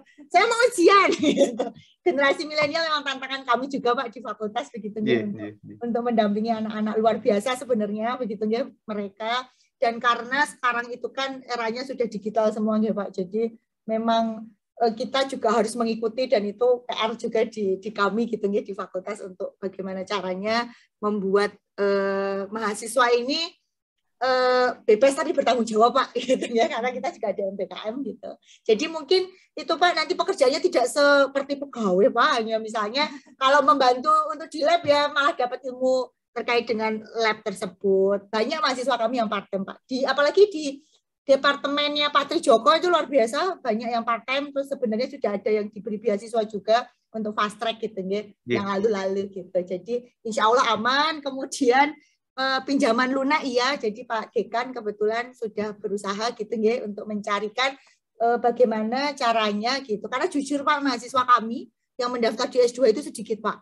Jadi mahasiswa kami S2 itu rata-rata justru dari luar UGM begitu. Jadi kami itu sebenarnya ingin mahasiswa-mahasiswa kita yang mungkin itu terkendala biaya, mungkin ya, karena kan kita memang belum akan kami survei sebenarnya kok tidak minat untuk melanjutkan S2 itu sebenarnya apa gitu ya, apakah karena biaya begitu. Kita sudah berusaha memberikan beasiswa lumayan, jadi kalau tadi per departemen itu dapat sekitar 8 kali 6 itu 48, Pak, harusnya kita dapat mahasiswa fast track tahun ini 48 dengan beasiswa tersebut gitu. Kemudian juga apakah karena trauma ya, Pak, bisa jadi kan, waduh pokoknya aku nak ketemu gue ini wes megah aku kuliah, bisa jadi aku nggak mau lagi sekolah di UGM kalau ketemu gue ini, siapa tahu juga bisa kan gitu ya, Pak. Jadi memang sedang kita siapa tahu juga tadi cita-cita saya nggak perlu S2 kok, Bu, saya jadi wirausaha ya nggak perlu S2 kok, Bu, jadi saya juga ada gitu ya, Pak. Jadi itu tadi memang hal-hal yang saat ini Pak Dekan di bawah kepemimpinan Pak Dekan itu sedang kita gali gitu ya, Pak. Harapannya alumni kita juga mewarnai di beberapa instansi, institusi gitu ya, Pak, ya, dari kita. Mungkin begitu, Pak, dari kami siap mengawal putranya, Pak, didorong untuk dapat sampai 3,5 gitu ya, Pak, ya. Nanti mohon untuk dikawal juga dari Bapak. Begitu, Pak, dari kami. Bapak. Matur nuwun Bu Weni atas tanggapan yang diberikan. Kemudian sebelum lanjut ke Mbak Tera, apakah Pak Sigit ada yang ingin ditambahkan kembali atau ditanyakan kembali ke Bu Weni sebelum saya lanjutkan ke Mbak Tera? Saya kira sudah cukup, Mbak Lisa, dan sangat jelas. Nanti kalaupun mohon izin Mbak Weni mungkin bisa ya lewat Japri ya, lewat WA nggih. Matur nuwun Bapak. Kemudian untuk Mbak Tera, tadi Pak Sigit bertanya terkait dengan manajemen pembagian waktu, kemudian apakah Mbak Tera juga menggunakan beasiswa atau mendapatkan beasiswa selama program fast track ini? Monggo Mbak Tera, waktu dan tempat saya persilahkan. Oh iya, terima kasih. Baik, terima kasih Pak Sigit ya atas pertanyaannya. Jadi terima kasih Pak Sigit atas pertanyaannya. Baik, kalau untuk beasiswa, iya saya dapat beasiswa BO, beasiswa orang tua. Ya, jadi BO ini alhamdulillahnya dan harus disyukuri ya, karena memang rezeki kan kita nggak ada yang tahu lewatnya dari mana. Dari orang tua pun termasuk salah satu rezekinya lewat orang tua. Ada yang lewat LPDP, ada yang lewat pemberi beasiswa yang lain. Nah, alhamdulillah saya dapat BO. Tapi memang karena prosesnya itu kemarin adalah semester 1 sampai semester 8 itu saya membayar UKT yang S1 saja. Jadi ketika kuliah S2 semester 7 dan semester 8 itu tidak membayar UKT S2. Nah, itu menurut saya pun 19 juta UKT 2 semester S2. Jadi saya anggaplah itu sebagai beasiswa.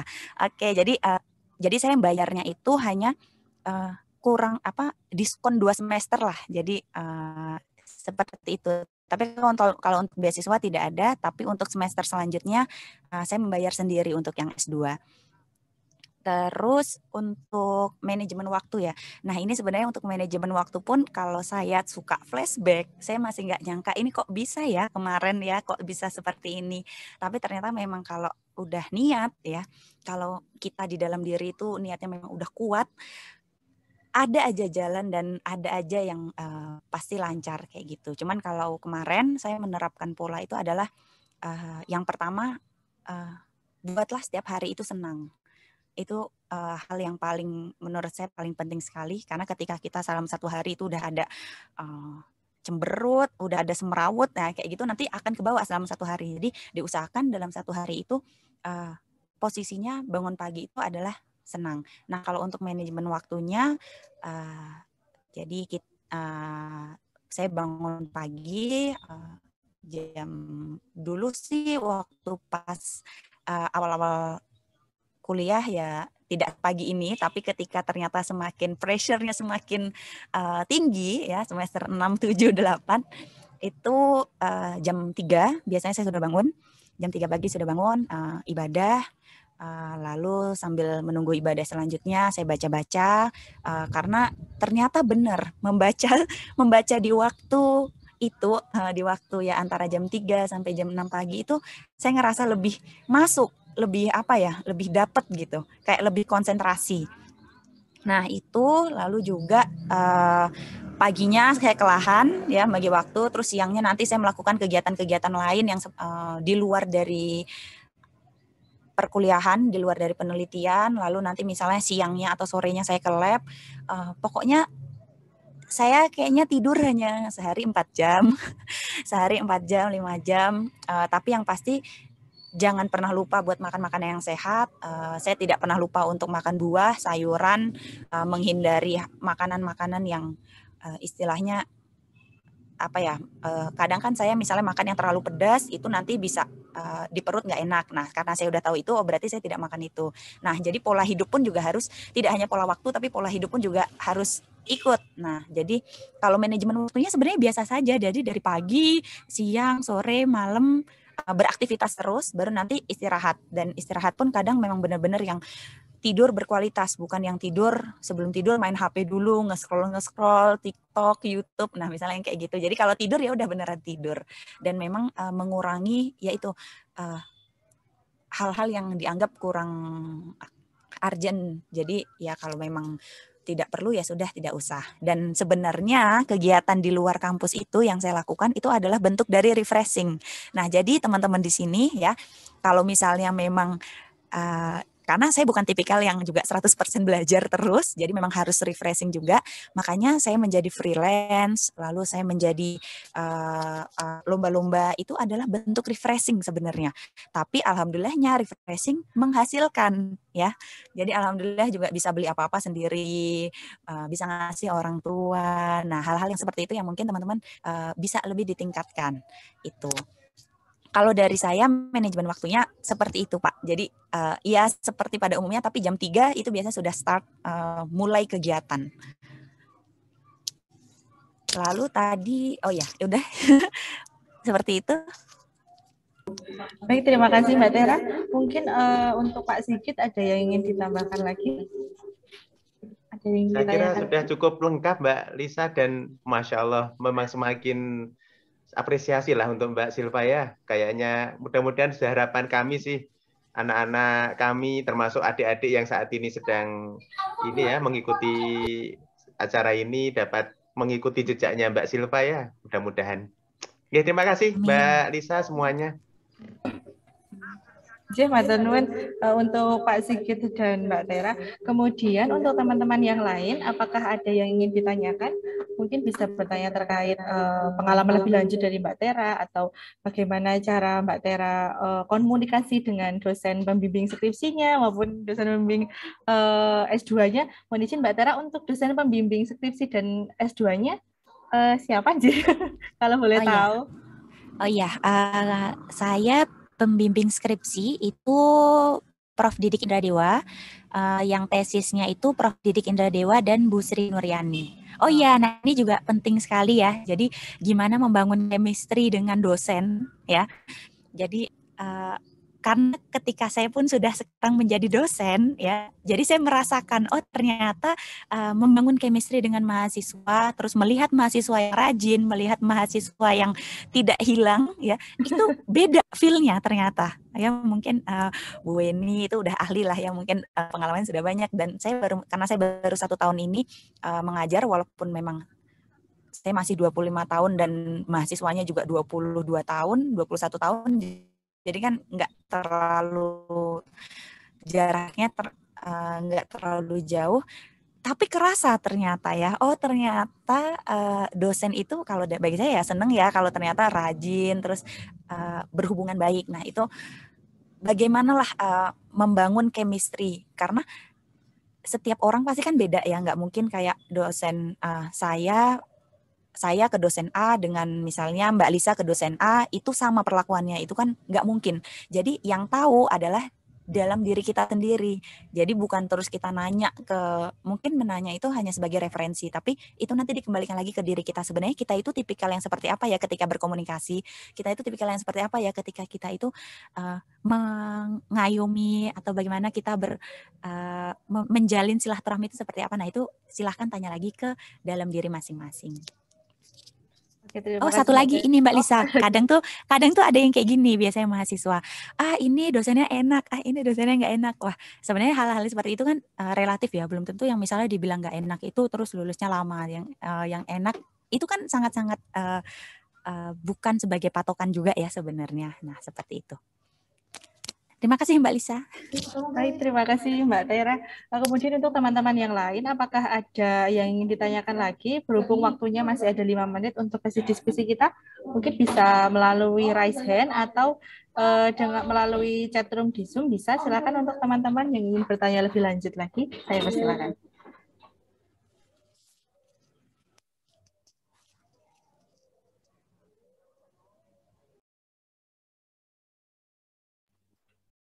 Ada yang ditanyakan teman-teman?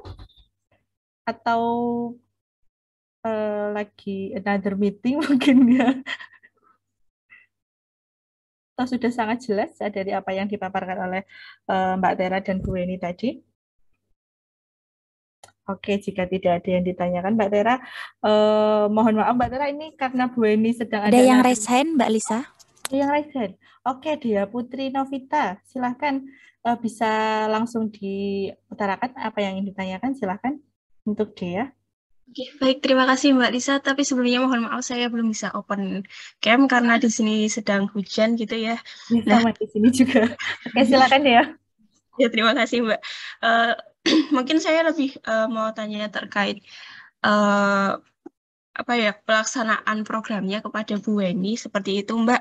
Itu kan, tapi mungkin saya tanya untuk yang S1-nya dulu nggih Mbak. Nah, kalau misalnya di semester 7 kan saya mengajukan untuk mengambil mata kuliah skripsi. Sedangkan mungkin saat ini sisa SKS saya itu ada 12. Nah, kalau misalnya penelitian saya itu belum selesai di semester 7 kan, sepertinya kemarin ada edaran kalau misalnya di semester 8 kita harus input skripsi lagi, KRS skripsi lagi gitu ya Mbak. Nah, itu apakah akan mengambil jatah SKS yang 12 itu atau bagaimana? Terus yang kedua itu kan tadi Bu Weni menjelaskan kalau misalnya yang sertifikat PAPS sama ASEP-nya itu kan bisa disusulkan dengan kita melampirkan surat pernyataan untuk melengkapi dokumennya seperti itu nggih Bu. Nah, itu surat pernyataannya itu kita bikin sendiri atau ada formatnya seperti itu? Terima kasih. Baik, terima kasih Dea terkait pertanyaan yang pertama. Jika misal di semester 7 ini masih ada sisa 12 SKS, nah itu nanti jatuhnya ke depannya bagaimana seperti itu. Kemudian yang kedua adalah terkait dengan surat pernyataan apabila tes ASEP ataupun tes TPA-nya belum didapatkan dalam waktu dekat ini. Seperti itu Dea mungkin? Iya Mbak Lisa, benar. Oke, silakan. Mungkin untuk Bu ini bisa langsung ditanggapi pertanyaan dari Dea. Ya baik, matur nuwun Mbak Dea. Pertanyaan yang pertama tadi terkait dengan mata kuliahnya gimana ya Bu, masih 12 SKS gitu. Itu harus diselesaikan Mbak Dea. Jadi Mbak Dea nanti di semester 7 tetap mengambil mata kuliah pilihan itu, begitu nggih. Sisa untuk lulus itu kan 144 sampai dengan 148 SKS. Itu sudah termasuk dengan skripsi. Jadi saat ini Mbak Dea coba untuk nanti dicek gitu ya, di di transkrip begitu, apakah Mbak Dea sudah ada di posisi sekarang berapa gitu ya. Kalaupun Mbak Dea hanya nanti itu memenuhi sampai 138 di luar skripsi gitu ya, itu is okay gitu. Jadi ambil posisi untuk lulus S1-nya itu hanya 144 SKS saja gitu ya. Jadi nanti disesuaikan di semester 7 itu di luar skripsi ada 138 SKS saja gitu ya. Itu nanti ambil batas minimum is okay, kan ya lulus gitu ya, nggak apa-apa gitu. Sisanya ngambil S2-nya yang di semester 1. Tadi contoh kasus Mbak Tera ada beberapa mata kuliah yang memang tidak bisa diambil Bu, soalnya kan ada bentrok dengan mata kuliah S1 gitu ya, sehingga tidak bisa ngambil S2-nya gitu. Jadi itu nanti yang tadi disampaikan, oh iya benar ini tidak hanya tentang Mbak Dea, tapi harus didiskusikan dengan DPA ya, kemudian terkait dengan prodi gitu ya, pengelola itu penting sekali gitu. Jadi Mbak Dea bisa diskusi, saya ngambil mata kuliah pilihannya ini saja nggih Pak, karena saya mau ngambil fast track kan gitu ya, itu boleh. Yang penting lulus ambil batas minimum 144 SKS gitu ya, karena tadi effortnya itu gede gitu ya, di semester 1, semester 2, semester 7, semester 1 itu mesti mengambil mata kuliah S2, mata kuliah S1 kan gitu ya. Terus kemudian juga berikutnya Mbak Dea ini ngambil beasiswa apalagi tadi masih kerja 4 jam gitu ya. Nanti siapa tahu karena 4 jam terus diminta mengerjakan apa gitu ya, tapi mudah-mudahan sih tidak. Kami sudah menyampaikan ke Kaprodi bahwa pekerjaannya jangan yang seberat-berat itu gitu ya, dan juga ke departemen. Berikutnya terkait dengan surat pernyataannya di mana Bu, bikin sendiri atau gimana Mbak? Ada di Google Form. Surat pernyataannya ada, jadi monggo buka Google Form-nya, Google Form pendaftaran tadi gitu ya. Di situ nanti kalau ada bagian untuk upload surat pernyataan itu sudah ada linknya. Jadi semua formnya itu sudah kami sediakan. Apakah tadi form terkait dengan tadi macam-macam kan, surat kesanggupan lulus S1 itu sudah ada. Kemudian surat terkait dengan proyeksi itu sudah ada, izin dari DPA dan lain sebagainya itu ada semua. Jadi tidak perlu khawatir, tidak perlu membuat sendiri, semua form sudah ada gitu nggih. Tinggal dibuka di Google Form-nya itu sudah ada semua. Itu Mbak Dea mudah-mudahan menjawab nggih. Baik, terima kasih Bu Weni atas tanggapan yang diberikan. Mungkin untuk Dea, apakah ada yang ingin ditambahkan lagi mumpung Bu Weni masih? Ya, terima kasih Bu Weni dan Mbak Lisa. Mungkin saya izin ini ya Bu, untuk memperjelas saja. Ini kan posisinya sekarang ini saya sudah menempuh untuk semester 6 ini, untuk semester 6 ini saya telah menempuh 136 SKS begitu nih Bu. Nah, kalau misalnya rencana semester 7 saya mengambil skripsi kan berarti 142, dan berarti kan untuk misalnya untuk sebentar 142. Oh iya Mbak. Nah, kalau misalnya semester 7 itu saya mengambil SKS skripsi kan masih ada sisa 6 ya Bu. Nah, itu kalau misalnya penelitian saya itu belum selesai di semester 7 kan berarti saya harus input SKS skripsi di semester 8 begitu ya Bu. Nah, itu yang di semester 8 itu berarti ngambil jatah SKS yang tersisa begitu ya Bu? Atau bagaimana? Langsung saya jawab aja Mbak Lisa ya. Oke, baik Mbak Dea. Jadi saat ini posisi Mbak Dea kan 136 SKS gitu kan. 136 SKS sampai dengan semester 6 nih Bu gitu. Semester 7 Mbak Dea harus mengambil 1 teori dengan 2 SKS. Minimal. Kalau mau ngambil 3 ya oke. Itu nanti masih ada range lulus gitu ya. Itu harus diambil 1 mata kuliah di semester 7 ini. Mengambil 1 mata kuliah, apakah 2 SKS boleh atau 3 SKS. Minimal 2 SKS gitu ya. Kemudian yang berikutnya, Bu saya skripsi, tapi nanti semester berikutnya itu saya belum lulus Bu, gitu kan. Nanti itu akan ditulis sebagai T. Jadi skripsinya itu akan di semester 7 akhir itu dihitung sebagai T, kemudian semester 8 KRS lagi skripsi itu, dan itu tidak menghitung IPK, gitu ya. Jumlah SKS juga tidak terhitung. karena T. Gitu ya. Total SKS yang sudah diambil itu tidak terhitung dan masih T, sehingga nanti pada saat semester, oh ya udah semester 7 saya yang satu mata kuliah 2 SKS itu saya sudah lulus gitu kan. Sudah selesai nih. Di semester 8 berarti kan yang belum selesai hanya skripsi toh. Artinya Mbak D ya sudah mengambil 138 SKS, tinggal mengambil skripsi sebanyak 6 SKS lagi, gitu kan? It's okay gitu. Jadi nanti lulus tetap 144 SKS. Gitu ya Mbak D ya. Jadi aman untuk Mbak Dea. Baik, berarti itu jatah yang tersisa itu masih ada nggak Bu di semester 8? Masih ada. Jadi skripsinya nanti tetap terhitung T dan tidak akan mempengaruhi SKS maupun IPK gitu. Karena T itu artinya kan tidak bernilai ya Bu ya. Jadi ditunda gitu. Baik, terima kasih Bu Weni atas penjelasannya. Oke. Mungkin ada teman-teman yang lain ingin bertanya kembali. Oh, ini ada dari Muhammad Naufal dan ST Kris. Wow, banyak sekali. Oke, silakan Naufal dan ST. Mungkin dari Naufal dulu bisa langsung. Baik, perkenalkan nama saya Muhammad Naufal Pradana dari Program Studi Agronomi Angkatan 2019. Saya ingin menunjukkan pertanyaan sebelumnya. Jadi terkait format surat pernyataan kesanggupan melampirkan hasil tes TPA itu, kalau tidak salah di Google Form hanya mengupload suratnya Bu. Jadi untuk isinya atau dari format tersebut tuh kami dapat melihat dari mana? Terima kasih. Oh, oke. Berarti kalau belum ada nanti akan kami susulkan ya hari Senin, nanti mungkin bisa di-download ya Mas Noval ya Mbak, bisa disiapkan untuk hari Senin. Karena itu di UM/UGM sebenarnya sudah ada terkait dengan surat pernyataan untuk hal tersebut. Nanti kami susulkan ya kalau di sana belum ada ya Mas Noval ya. Senin ya Mbak Lisa ya. Oke. Baik Bu, terima kasih. Oke, selanjutnya mungkin dari ST. Ada yang ingin ditanyakan? Silahkan ST. Ya, baik. Selamat sore kepada apakah ya, ibu dosen yang sudah bergabung pada form ini dan juga teman-teman semua. Perkenalkan nama saya ST. Ya, halo, apakah suara saya masuk? Oke, silakan. Apakah masuk, Bu, suara saya? Iya. Benar. Program testernya itu kan diawali dengan daftar membuat akun gitu ya di website UM/UGM. Nah, ketika membuat akun tersebut harus sampai mana tahapnya yang harus kita entry begitu ya? Apakah hanya mendaftar membuat akun atau harus memasukkan data-data seperti entry biodata dan lain-lain yang sudah ada di website tersebut gitu Bu. Terima kasih.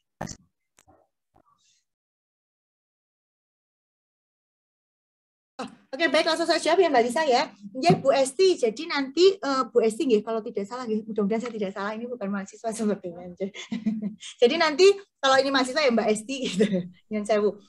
Nanti monggo untuk membuat akun saja dan verifikasi gitu. Jadi membuat akun UM/UGM seperti pada saat dulu mendaftar S1 gitu nggih, kalau ini belum kalau terkait dengan yang reguler S2-nya belum ada pengalaman di apa namanya tapi belum tentu juga masuk UM/UGM ya, dulu bisa jadi SNMPTN atau SBM ya. Jadi sama Bu, prosesnya hanya membuat akun, kemudian ada verifikasi dari UGM begitu, dari DPP bahwa mendapatkan email verifikasi bahwa sudah mendaftar atau mendapatkan kode gitu nggih, nomor sebagai artinya sudah mendaftar di UGM, di DPP melalui UM/UGM. Nah, nanti proses selanjutnya perlengkapan syarat-syarat itu tadi mengupload di Google Form yang dari Fakultas Pertanian gitu. Nanti tahap selanjutnya pendaftaran ke DPP nantinya itu bagian dari fakultas yang akan menindaklanjuti ke sana gitu. Jadi tahapnya hanya sampai membuat akun dan kemudian mendapatkan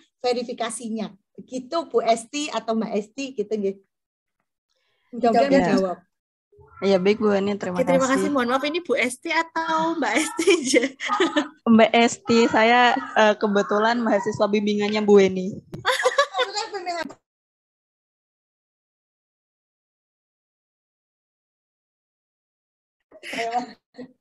Habis nggak kelihatan sih. Oh iya, bimbingan saya daftar. Oke, baik. Maafkan Ibu ya Esti. Oke. Karena waktunya untuk sesi diskusi sudah berakhir, mari kita sudahi untuk sesi diskusi pada sore hari ini. Kemudian kita memasuki untuk acara terakhir, yaitu closing statement dari Bu Weni, dan kemudian dilanjutkan dengan penyerahan sertifikat yang akan diserahkan juga oleh Bu Weni selaku Wakil Dekan Bidang Akademik dan Kemahasiswaan. Kepada Bu Weni, saya persilahkan. Ya baik, terima kasih Mbak Lisa. Tadi mohon maaf dulu Mbak Dea gitu ya. Apa namanya? Ini karena di dekanat ini sedang mengundang Mbak Warek, mengundang dekanat gitu ya untuk acara menyambut Ramadan gitu. Jadi kemudian saya karena yang paling perempuan sendiri, bukan paling sih, memang wanita sendiri di dekanat. Jadi saya harus nananini nono tadi tiba-tiba dipanggil nyiapin semuanya. Jadi agak tadi Mbak Esti bener Mbak atau Bu gitu ya, tapi it's okay gitu. Juga terima kasih kepada Mbak Tera yang sudah berbagi pengalaman gitu ya selama proses di Kawah Condro di Muko di Fakultas Pertanian UGM. Masih banyak sekali cerita gitu ya, cerita-cerita apakah menyenangkan, apakah membuat air mata jatuh gitu ya. Semua pasti ada prosesnya.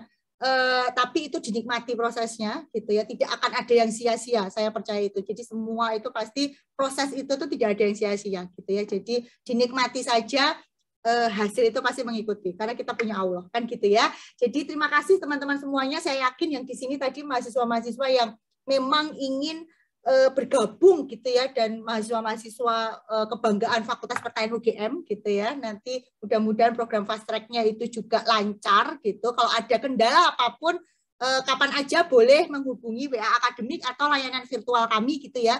Akademik ada layanan virtual setiap hari Senin sampai dengan Jumat melalui Zoom. Jadi teman-teman itu adalah kantor virtualnya Akademik gitu. Mau tanya apapun itu monggo. Mau tanya fast track boleh. Kalau ketemu sama Pak Dekan tiap hari Selasa, ketemu saya nanti setiap hari Rebu. Kalau mau nanya fast track lagi Nanan ini yang ada kaitannya sama saya, boleh saya buka lapaknya jam 9 sampai setengah 12 gitu ya. Prakteknya di sana Pak Dekan setiap Selasa sore gitu. Monggo nanti mau nanya apa saja boleh gitu nggih. Jadi terima kasih teman-teman, mudah-mudahan lancar, kapanpun mau nanya apa saja boleh gitu nggih. Mudah-mudahan lancar semuanya dan menjadi generasi-generasi terbaik Fakultas Pertanian. Kalau Mbak Tera tadi angkatan pertama yang di awal, ini ada teman-teman angkatan pertama, nanti teman-teman mendapatkan 2 NIM gitu ya, sistem baru gitu. Jadi jadilah sejarah gitu ya. Jadi sejarah di Fakultas Pertanian UGM. Mbak Tera ini termasuk sejarah gitu ya. Kita undang ini kan berarti ternotis, oh ya Mbak Tera itu salah satu sejarah di Fakultas Pertanian UGM.